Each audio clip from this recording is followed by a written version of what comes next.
After having gone through interview loops several times and now having spent a few months knowing the team, so much effort goes into the interview process to make it useful, and that there is a ton of logic behind every decision being made.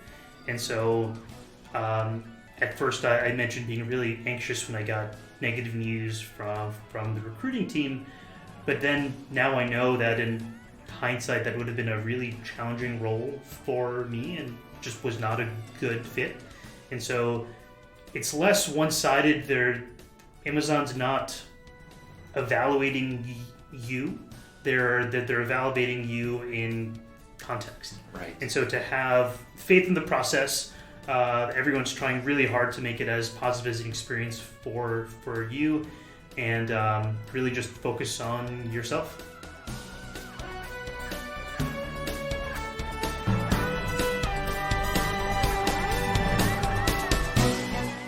Hello everyone, welcome to a brand new episode of our podcast, episode number 8. Today we're super lucky to have Sheikh with us.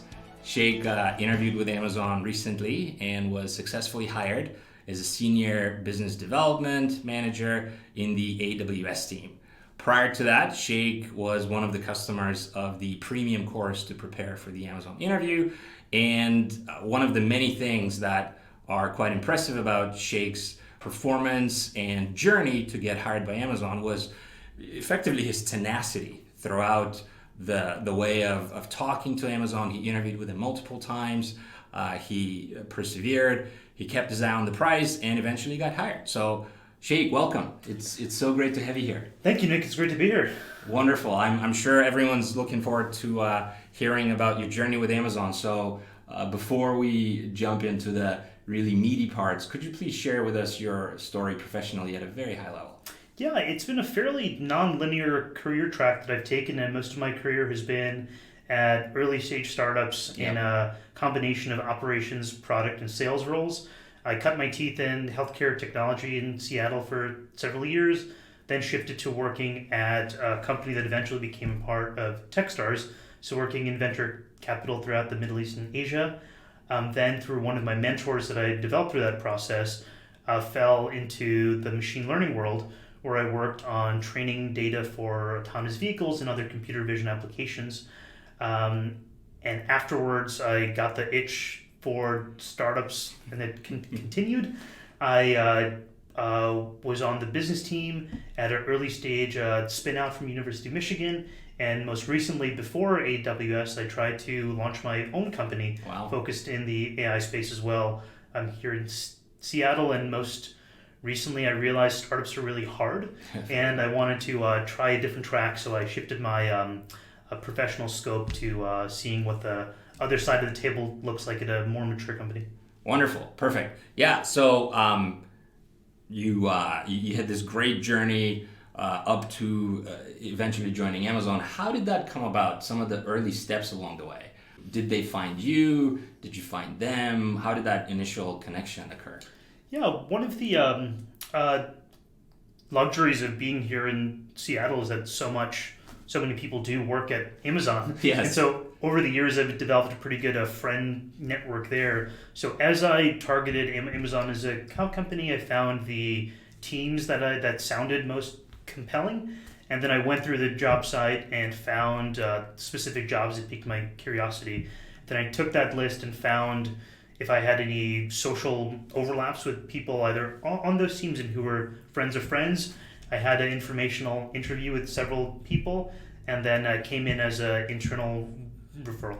Oh, great! Yeah, this is great for everyone to hear, because we keep telling folks that the referral path is an incredibly productive path for Amazon, and it's great to hear that you are one more example that having the right referrals and cultivating the right network is going to hopefully get you at Amazon. Yeah, eventually. I don't think over any of the jobs I've ever applied to, if I've submitted my application online, I've ever heard a response back. Exactly, because it just doesn't work that way. Yeah. Great. So how did you prepare for the interview? You went through this stage of being referred to Then they scanned your resume, did the initial screen with the recruiting, then did the subsequent phone screen with the hiring manager, then they invited you on site. At what juncture in that journey did you start preparing? How much effort did you invest in preparing for the interview? There were two parts to the preparation there. The first part was during the initial phone screens. My first phone screen was with the hiring manager himself. I probably spent about 2 hours of time in terms of preparing for that. It was a combination of the recruiter had shared his name, so I did research on his background, tried to anticipate some questions, learning more about the product that he and his team are working on, and try to conjecture some priorities there. And then after the phone screen during the on-site itself, that's when I'd say my real preparation began. I had a giant Trello board where I treated preparing as a project management exercise. And so I had the things I did were scouring the internet for potential questions that people had asked at Amazon interviews before. I had learned that it's a very unique interview style, and so I hadn't interviewed like that before, so really wanted to get a comprehensive overview. So outside of actual interview questions, I felt the need to become an expert on all things Amazon. So I went through press releases, looked over what all the different teams are working on, and surrounded myself in hundreds of pages of PDFs and instructional videos to learn what's going on. And then I spent a lot of time focusing on developing out stories of experiences based on the various leadership principles as well. Perfect. So you go through this quite exhaustive preparation process. Your big day comes. You show up at the Amazon office for a day full of interviews. How did that go? Give us some color commentary, some context about what happened on the big day of Amazon interviewing you. Yeah, most of the loops were, I'd say, 4 to 5 hours with the lunch break involved. I was actually surprised at how much fun I had. The interviews themselves were very quick and fast paced. Each one was about 45 minutes with the small break. It goes by really quickly. Most of the interviews were extremely cordial and conversational. After breaking the ice, usually started with asking some questions. Myself, I had done a little homework on each of the interviewers as well, so I had some prepared questions as well. But what really impressed me was how structured the interview itself was. Everyone was consistent in asking the similar types of questions, taking the similar types of notes, and really poking me for as many details and the stories that I was sharing there. Yeah, so it's very interesting to hear you say how it's this process, this almost dichotomy, where on the one hand, it felt like a very fluid and nonchalant discussion that intended to maybe put you at ease, but on the other hand, you could detect this very pronounced structure and preparation and process underneath. So that's a very Amazonian, I think, trait. For sure, yeah. So what was the one thing or the one or two things that stayed with you? What was the one, like, maybe more impressive thing or more unusual thing that you walked away at the end of the interview and it stayed with you? Yeah, in terms of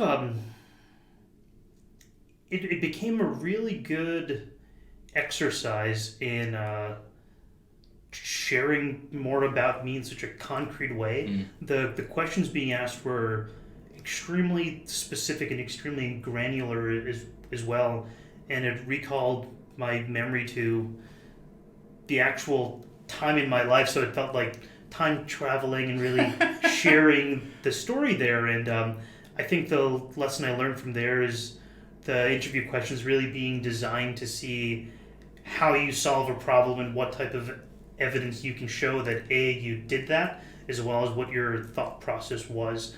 And so that level of rigor stayed with me, and I've applied it to other interview loops at different companies too, and that was very helpful framework.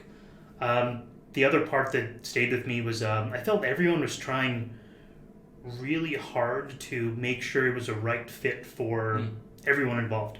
So I felt like they really did ask helpful questions to determine that fit on both sides. Yeah, it's very interesting to hear you say how the whole process almost gave you a different perspective on yourself professionally, and almost even outside of the interview context, where you took this approach, this mental model, as we keep repeating, this mental model of presenting yourself, and then you applied it to, other professional situations. I'm sure in your day-to-day work, career-wise. I'm sure in your professional life, maybe.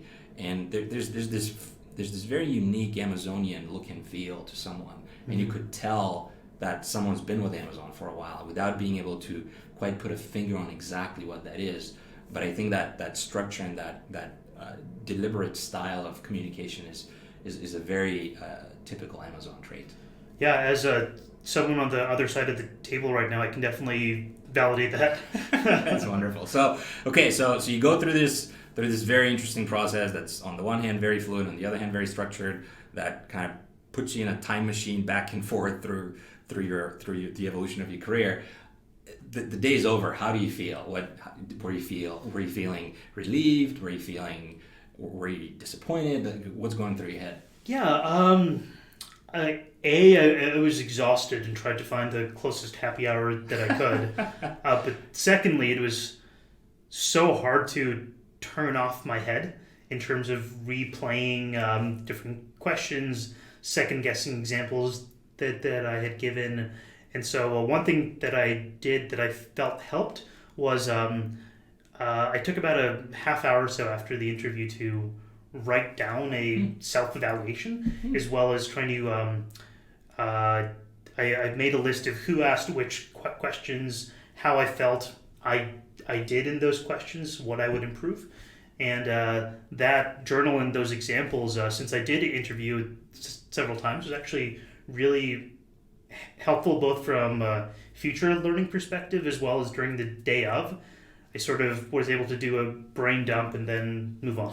Right. No, it's amazing to hear how you've been very thoughtful and planful with your postmortem, if you will. Mm-hmm. But I also want to underscore that, to everybody else who's listening right now and watching us, that it's quite common for people to feel drained and tired.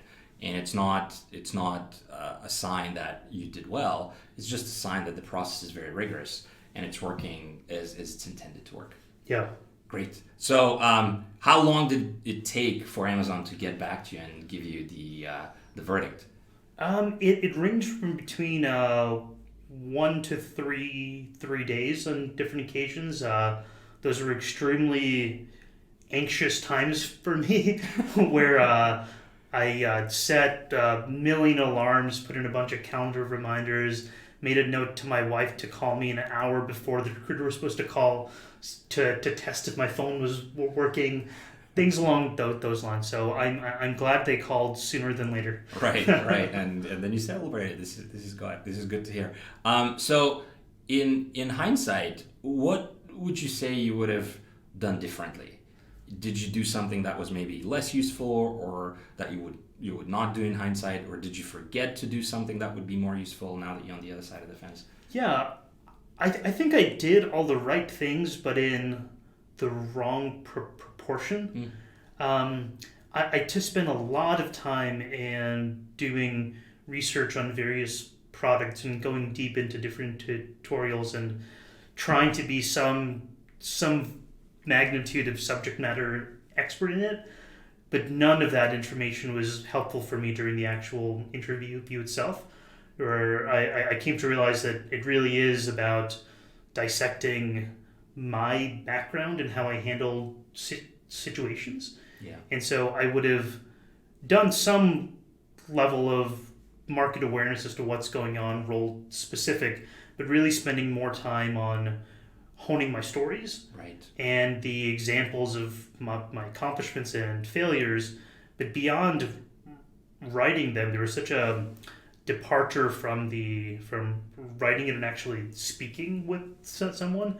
I wish I had spent more time rehearsing verbally by myself or with someone else. Oh wow! So that's great to hear. So would this be the one major maybe piece of feedback and advice that you would give to people who are currently going through the process of interviewing with Amazon and who are just as nervous as you used to be? Yeah. The probably the two biggest pieces of advice I can give are to chill out and to not tie your self-worth to what the outcome of the interview loop is. It really is designed to assess whether it's a mutual fit, and sometimes it's just not. And there are many other places in the world where you can add value. And secondly, I would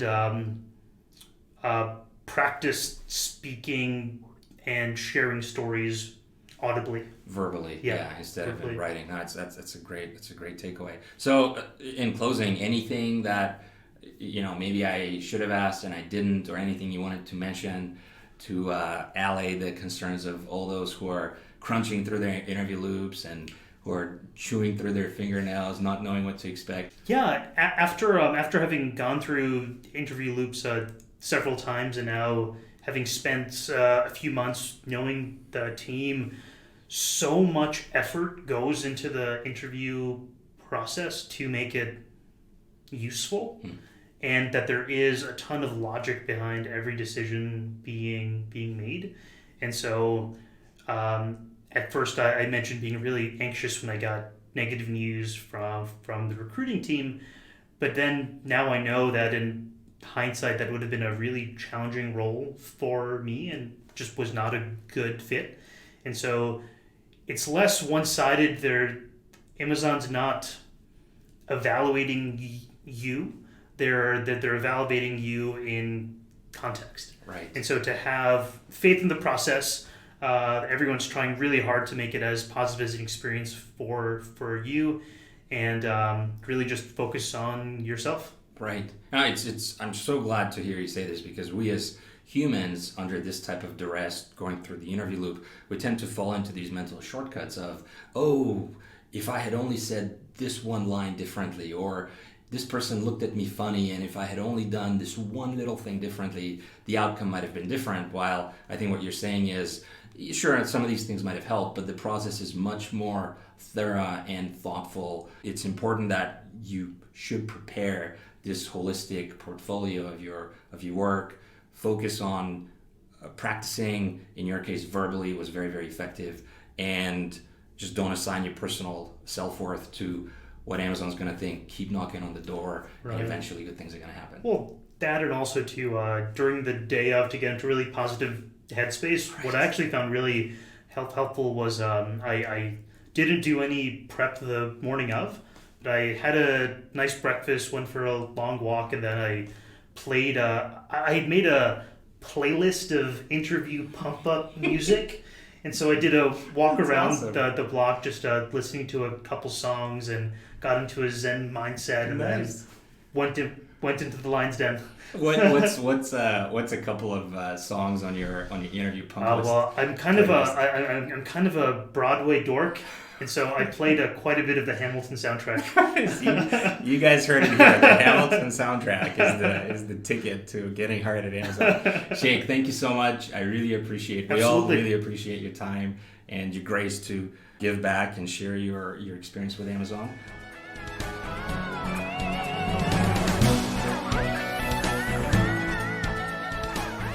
Everyone else, please keep plugging away.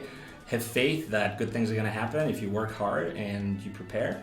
Hopefully you enjoyed this episode of our podcast. Please review us if you'd like. Please subscribe to our podcast wherever you collect your podcasts. And best of luck in your Amazon interviews, as always. Bye-bye.